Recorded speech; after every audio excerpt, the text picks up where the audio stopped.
is continuing the spotting for the Malaysia Airlines plane which vanished on a flight from Kuala Lumpur to Beijing. As counter-terrorism agencies from around the world join the investigation, Interpol has revealed no checks were made of its database regarding stolen passports used by 2 passengers to board the Boeing 777. Contact was lost with the aircraft on Saturday. Australia has now joined the search as Vietnamese team spotted possible debris. For more news, reporter Alexis Donkin joins us from Kuala Lumpur, and Sunrise reporter Lexi Hamilton-Smith in Brisbane, where 2 couples on board the plane lived. And editor of airratings.com, Jeffrey Thomas, is in Los Angeles. Good morning to you all. Alexis, let's start with you. Malaysian authorities are playing down the object spotted by the Vietnamese search teams.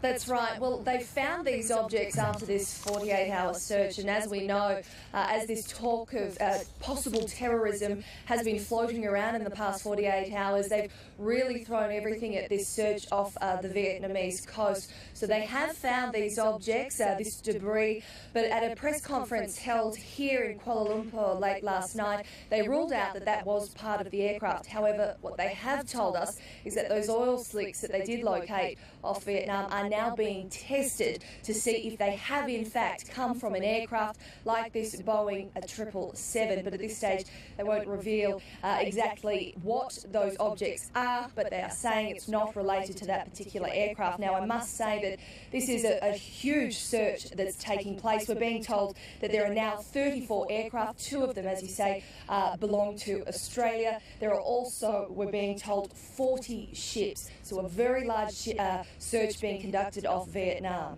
OK. Jeff, Interpol says no checks have been done on their database regarding stolen passports.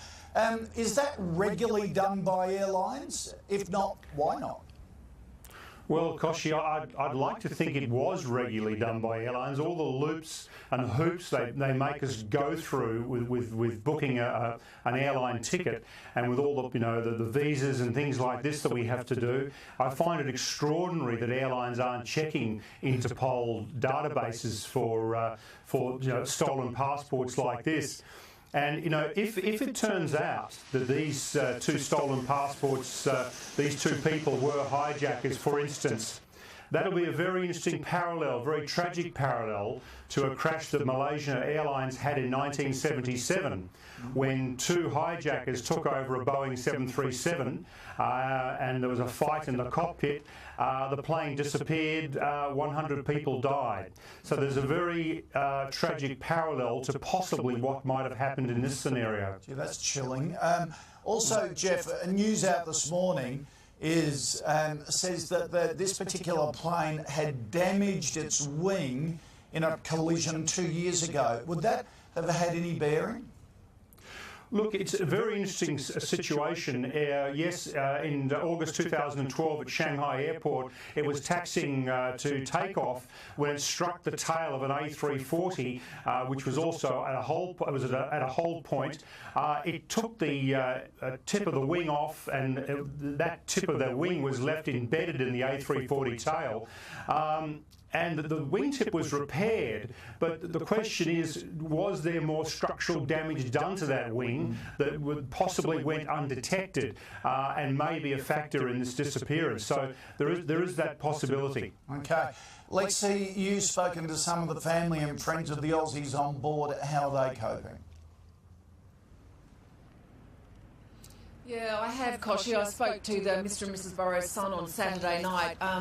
As you can imagine, they're just absolutely devastated. They asked for some time to digest what is actually going on. They're praying, of course, for a miracle, but we're talking 2 days now, so I think the families, as the Malaysian Airlines authorities have told them, they really do have to prepare for the worst. And indeed, their best friends, the Launtons, they were travelling together on one of those trips of a lifetime, have put out a statement. The 3 daughters have said, while they're trying to remain positive, they now realise that they have to brace themselves for the worst possible outcome. Now, we spoke to some of the neighbours of the Launtons from Springfield Lakes, and they just said they were the most gorgeous couple They were called Nan and Pop, and they are going to be greatly missed if indeed they have passed away at this point. But of course also there's Mr Weeks, Paul Weeks in Perth, his wife Danica. They have 2 little children, and she is just saying she's trying to remain strong at this point.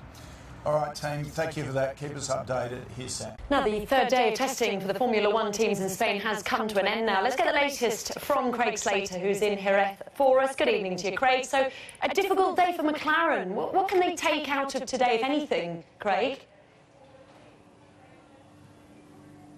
A difficult day, but Fernando Alonso still described it as a big step. They completed 32 laps, which was more than 5 times what they managed on either days 1 or 2. They were the slowest car on track, but nevertheless, in the early damp running, when Alonso was trailing behind Nico Rosberg in the Mercedes, through the speed trap, he was actually only 4 kilometres per hour down. So, although they're still bottom of both the lap count and the timesheet as well, it's something to build on for McLaren heading into the final day here. And Craig, what about Mercedes then? How did they get on in testing today? An incredible lap total again for Nico Rosberg. 151 laps today to go with his 157 laps on the first day of testing. They really have a refined package that brought here. They look much more prepared than everyone else. But curiously, Rosberg stopped on track today. We've only had 3 cars actually stop on track during the course of the whole test series here, and 2 of those cars have been Mercedes. Hamilton had a water leak yesterday, and Rosberg's engine shut down today, so 1 or 2 reliability issues there. They did have those last year, but it has to be said they've done so many more laps than everyone else that maybe there's more chance that something could go wrong. This is what Nico had to say after the session. A great first test for us. We don't know in terms of performance, but that wasn't so much the goal also this week. You know, it was really to gather the miles so that we can start to see where are the weaknesses on the car. You know, what will start to break, and we saw a few of those things now.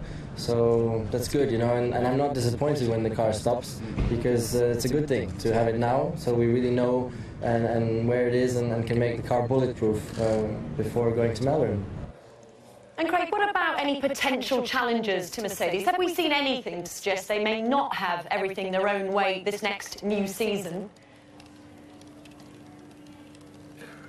Well, Nico Rosberg himself thinks that might be the case. He described Ferrari's performance, and Kimi Raikkonen was at the wheel for them today, as an eye-opener. He and Raikkonen were swapping fastest laps at one point where they were on the track at the same time earlier in the day. So it may be that they have taken a step forward. Daniel Ricciardo had issues in the Red Bull again today. He had to have his engine changed, so he wasn't out on track as much, but he thinks they can make progress over the course of pre-season. Interestingly, it was Felipe Nasser in the Sauber car who was fastest overall today. That was because they were on the softer tyres, which are quicker, but he has had the experience of the Mercedes engine testing for Williams and running on practice days with them towards the end of last season. In a Ferrari engine car today, he said that, yeah, there wasn't too much difference between the 2 power units, and that's going to be a key battleground this season. Can the rival teams catch up with Mercedes in terms of raw power? Very early stages left, but the plot really is thickening nicely. Craig, thank you very much. Another interesting day's testing. Thanks. And you can see